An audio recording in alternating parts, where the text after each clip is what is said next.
Hello there guys, what is going on? Son of Chelsea back here again for another video. Hope you're all doing well and having a great Saturday.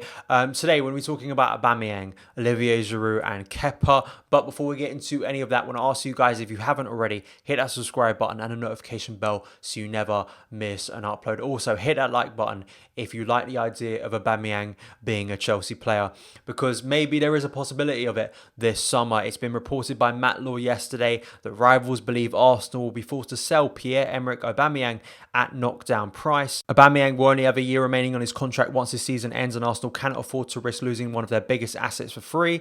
Matt Law also talks about him being monitored by Barcelona and Inter Milan, and Chelsea are on that list now, and Chelsea are looking for a new striker in the summer. And since joining Arsenal in January 2018, Aubameyang has scored 49 Premier League goals in 75 appearances and has netted 20 times in all competitions this term before the season was suspended. Dean Jones from Bleacher Report earlier in the week gave sort of a massive list of Chelsea transfer targets, and Aubameyang was on that list, and Dean Jones said that Chelsea could put in a cheeky bid, in his words. What that means and how serious that actually is, we'll have to wait and see. Matt Law, who of course I believe a little bit more than Dean Jones when he's talking about Chelsea, because when Matt Law speaks, you sort of listen, because he does have a lot of good sources at Chelsea, and most of the stuff he does say does come to fruition in regards to Chelsea. But I have to be honest, when I hear monitoring, it sort of feels like a bit of a nothing statement to me. You know, I believe clubs monitor a lot of players. Doesn't mean they're actually going to go and try and sign them. But if Chelsea did go and try and sign them, Arsenal's hand could be forced because of the current financial situation, and they can't afford to lose their best player for free. With that contract, Aubameyang could want to move away from Arsenal to win a bit more, stay in London, which we've seen many players do. Players moving from North to West London, we've seen it before. Ashley Cole, Cesc Fabregas, Olivier Giroud, and have come to Chelsea and won silverware. And if Aubameyang did, I think he'd have a better chance than currently at Arsenal, given what they're struggling with at the moment. But it would be a massive move. It really would. It would be the coup of the summer for me. It truly would. I think when we talk about, Jadon Sancho and all these big players, you've got guaranteed goals in Pierre-Emerick Aubameyang. He's one of the best finishers in the Premier League, and that's what he gives you, goals. He gives you Premier League goals. And Chelsea have lacked a clinical edge. Chelsea are a team that naturally create a lot of chances. We think about Hakim Ziyech coming in the summer and creating more chances for our strikers. Well, Aubameyang on the end of those, I think he'd score a lot of goals. I think he would. And even if Chelsea's policy on sort of the age of players like Aubameyang has been about short contracts potentially in the future, this is one where all of that, I think, has to go out the window. If Chelsea is serious and Lampard wants Pierre-Emerick Aubameyang, you have to go out and try and get him. You have to try and force Arsenal's hand here. I think as well that versatility of Aubameyang, if you're worried about Abraham not getting as many minutes, we know Aubameyang could play and has played for Arsenal to complement Alexandre Lacazette. He will sometimes play on the left of a front three, which you could see him doing for Chelsea as well. And he's linked up really well with players before. You think about maybe the link up he could have with a Ziyech, maybe the link up he could have with a Pulisic, with a HUDSON-ODOI in the future. And all those players are still young. They're still finding their feet. And I think Tammy, he made comments about Cavani potentially coming in the past and saying he'd like that. He'd like to learn off and compete with a striker like that. So I think Tammy in himself would be confident to want to compete with Aubameyang and want to learn off him as well. How likely this deal is, I'm still a little bit, 50-50 about it, I think, because I think that the player himself, and I think the situation there and how much Arsenal will want to keep Aubameyang. He is their best player. I think losing Aubameyang would be a massive hit for Arsenal, because who's going to get those goals? I think that's a big problem for Arsenal. Lacazette's goals have really dried up. Of course, they could look for another striker to replace if they got the money for Aubameyang, but still for a cut price, that would be a massive blow to them and a massive benefit to Chelsea. So Chelsea could have issues trying to sign him, and we've heard Dres Mertens being linked. I think that's more of a realistic shout, if I'm being honest, given the situation there.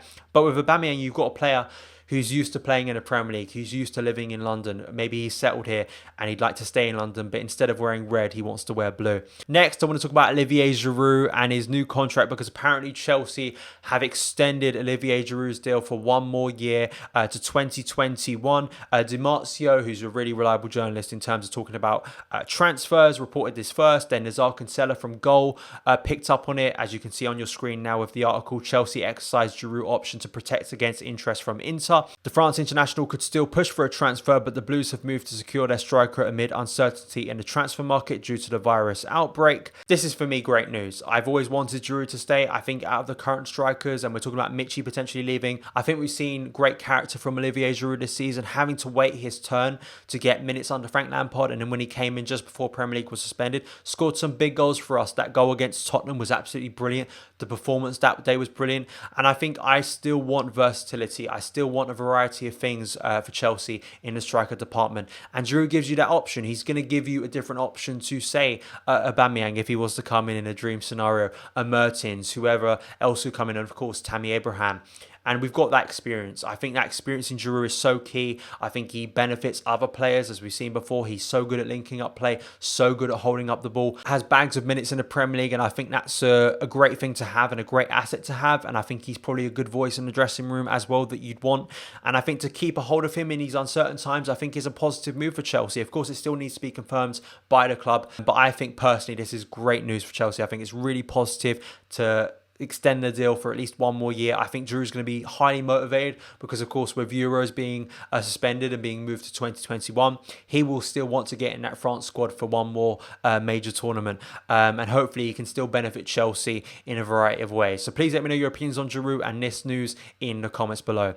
And lastly, once again, Matt Law talking about the future of Kepa Arrizabalaga. Kepa Arrizabalaga could get another season to try and impress Chelsea head coach Frank Lampard following the crisis. The future of Chelsea's club record signing goalkeeper has been in doubt before the suspension of the Premier League season, and Italian reports had linked Kepa with a move to AC Milan as part of a swap deal involving Gianluigi Donnarumma. I think it is unrealistic. I think swap deals, a lot of the time, you hear so often within transfer windows and rumours that swap deals, they rarely actually happen. And for the swap deal of the extent and price that would be required for Donnarumma to come to Chelsea and Kepa to go to AC Milan, even in a normal window, I think it would be unlikely, but even during the current window, I think it's even more unlikely. I've said before, I don't feel Chelsea will sell Kepa, and I don't think they should, given his age, given I think the talent that still is there, that Kepa can show. I think he can be a great goalkeeper for Chelsea, even with the doubts over this season. It's interesting, in the article, Matt Law references Ben Foster, Andre Onana, and Nick Pope, all players that have been linked and talked about as potential replacements to Willy Caballero as a backup goalkeeper. The thing Matt Law does says in reference to Onana is the price. And given if Kepa was to stay at Chelsea, he believes it'd be unlikely for Chelsea to spend that much on a backup goalkeeper. So instead, a Ben Foster or a Nick Pope could be more realistic to replace Caballero if he leaves at the end of his contract. And I think both of those keepers, I spoke about Ben Foster, I think on Monday's video, and I thought that'd be a really good deal for Chelsea. I think you've got a really good professional there who has got Premier League experience, which is key. And as well, you've got Nick Pope, who's a young goalkeeper who has been linked to Chelsea before, who could provide that and potentially see himself as competition for Kepa and could potentially break into Chelsea's first team as he grows in his career. So financially, I think both of those keeper, maybe Onana could be, even if the Eredivisie season has been made null and void now, maybe that could be out of Chelsea's reach at the moment, especially if they want to keep Kepa and give him one more season to prove himself as Chelsea's top goalkeeper. But I think this is good news. I think Kepa deserves that. I want to see a stable back four. If we see a more stable back four, a more stable defence in front of Kepa, and he still has flaws, then yes, I think it's time for Chelsea to cut ties. Who would you choose as a replacement backup goalkeeper if Chelsea were to sign one this summer? Let me know in the comments below. But that is it for today's video. Thank you guys so much for taking the time to watch it. If you did enjoy it, hit that subscribe button and a notification bell so you never miss an upload. Follow me on Twitter @SonOfChelsea, and I'll see you again.